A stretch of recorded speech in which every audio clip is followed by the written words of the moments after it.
नहमदुहु व नुसल्ली अला रसूलिहिल करीम अम्मा बाद बिस्मिल्लाहिर्रहमानिर्रहीम अस्सलामु अलैकुम व रहमतुल्लाहि व बरकातुहू। जब लड़कियां जवान हो जाएं तो उनके हाथों को, जब लड़के जवान हो जाएं तो उनके पाँव को।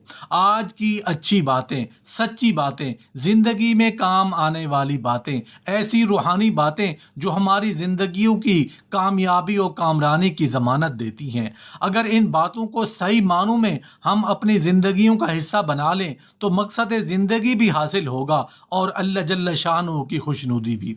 आज की वीडियो में रूहानी मालूमाती बातें बताएंगे जिनसे मुस्तफ़ीद होकर कामयाब ज़िंदगी की तरफ गामज़न हुआ जा सकता है। किसी का दिल तोड़ने से पहले सोच लो कि तुम भी दिल रखते हो, और जब दिल टूटता है तो उसकी आवाज़ किसी को सुनाई नहीं देती। अगर चिड़ियाँ मुत्तहिद हो जाएं तो शेर की खाल भी खींच लेती हैं। नबी करीम सल्लल्लाहु अलैहि वसल्लम ने फरमाया, जब दुआ मांगना कम करोगे तो परेशानियां नाजिल होंगी, और जब सदकात देना छोड़ दोगे तो बीमारियां बढ़ेंगी।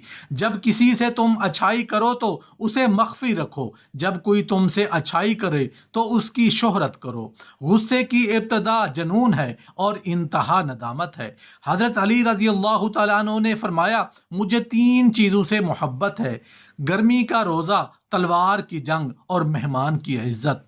हदीस कुदसी है कि अल्लाह जल्ल शानु ने फरमाया, मेरे 6 बंदों, 6 चीज़ें तुम्हारी तरफ से हैं और 6 चीज़ें मेरी तरफ से हैं। तौबा करना तुम्हारा काम है और मुआफ़ करना मेरा काम है। इताअत तुम्हारी तरफ से होगी और जन्नत मेरी तरफ से। शुक्र तुम्हारी तरफ से होगा और रिज्क मेरी तरफ से होगा। सब्र तुम्हारी तरफ से होगा और आजमाइश मेरी तरफ से होगी। दुआ तुम्हारी तरफ से होगी और कबूलियत मेरी तरफ से होगी। रज़ा तुम्हारी तरफ से होगी और कज़ा मेरी तरफ से होगी। अगर चाहते हो कि तुम्हारे माल में इजाफा हो तो ज़्यादा से ज़्यादा सदका दिया करो। 4 चीज़ों का नतीजा 4 शक्लों में बरामद होता है।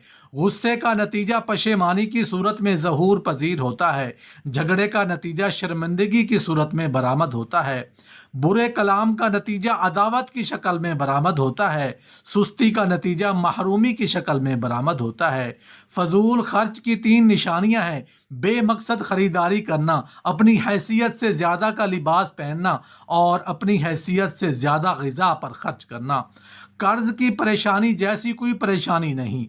नबी करीम सल्लल्लाहु अलैहि वसल्लम ने फरमाया, जिसमें 4 चीज़ें होंगी वो अल्लाह के नूर में होगा, जिसका खात्मा ला इलाहा इल्लल्लाहु मुहम्मदुर रसूलुल्लाह पर हो, जो मुसीबत के वक्त इन्ना लिल्लाहि व इन्ना इलैहि राजिऊन कहे, जो अच्छाई करने पर अल्हम्दुलिल्लाहि रब्बिल आलमीन कहे, जो गुनाह के बाद अस्तगफिरुल्लाह रब्बी मिन कुल्लि ज़ंबि व अतूबु इलैहि कहे।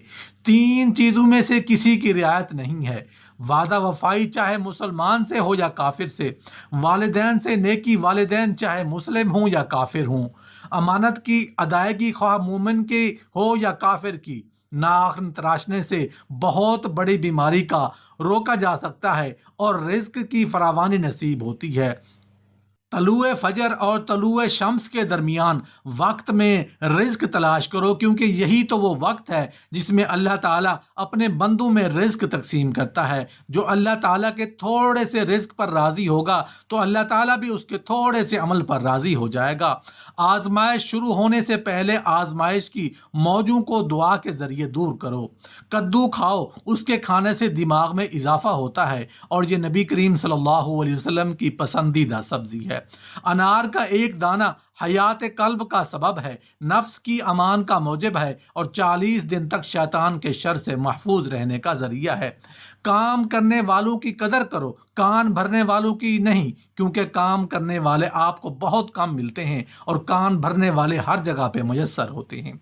4 आदमियों से हमेशा बच के रहें, क्योंकि ये सांप से भी ज़्यादा खतरनाक होते हैं। नंबर 1, ऐसा इंसान जो आपका दोस्त हो और पीठ पीछे आपके खिलाफ चालें चलता हो। ये दोस्त की शक्ल में एक सांप की मानद है जो आपको किसी भी वक्त डस सकता है। नंबर 2, ऐसा इंसान جو ہر وقت آپ کے کام میں مداخلت کرتا ہو اور آپ کو آگے بڑھنے سے روکتا ہو، ایسے انسان سے بھی دور رہیں، کیونکہ وہ آپ کو ترقی کرتا ہوا نہیں دیکھ سکتا، اس لیے وہ آپ کے ہر کام میں مداخلت کرتا ہے اور آپ کو کسی اور کام میں لگانے کی کوشش کرتا ہے۔ نمبر 3، ایسا انسان جو آپ کو ہر وقت مطلب کے وقت یاد کرتا ہو، کیونکہ وہ آپ کو اپنے مطلب کے لیے، اپنے کام کے لیے یاد کرتا ہے، ایسے انسان سے دور رہیں۔ جب اس کا مطلب نکل چکا ہوتا ہے تو آپ کو بھول جاتا ہے۔ ہمیشہ لالچی انسان سے دور رہیں، چاہے آپ کا دوست ہو یا آپ کا رشتہ دار، کیونکہ لالچ بری بلا ہے۔ جب انسان لالچ میں پڑ سکتا ہے تو وہ رشتوں کی پہچان بھول جاتا ہے، وہ آپ کو نقصان پہنچانے کے لیے کسی بھی حد تک گر سکتا ہے، اس لیے لالچی انسان سے دور رہیں۔ 3 کاموں میں کبھی دیر نہ کرو، وقت ہو جائے تو نماز میں دیر نہ کرو، جنازہ آ جائے تو تدفین میں دیر نہ کرو، لڑکی جوان ہو جائے تو شادی میں دیر نہ کرو۔ کہتے ہیں کہ جب لڑکیاں جوان ہو جائیں تو ان کے ہاتھوں پر مہندی کا رنگ سجا کر، دعائیں دے کر اسے اپنے شوہر کے گھر روانہ کرنے میں لڑکی کے لیے عافیت ہے۔ کہتے ہیں کہ جب لڑکے جوان ہو جائیں تو ان کے پاؤں میں رسیاں باندھ کر، مطلب ان کی جلدی سے جلدی بندھن میں باندھ دو تاکہ اس کے ایمان کی تکمیل ہو سکے۔ کہتے ہیں کہ اتنی محبت بھی نہ کرو کہ آس پاس سے بے خبر ہو جاؤ۔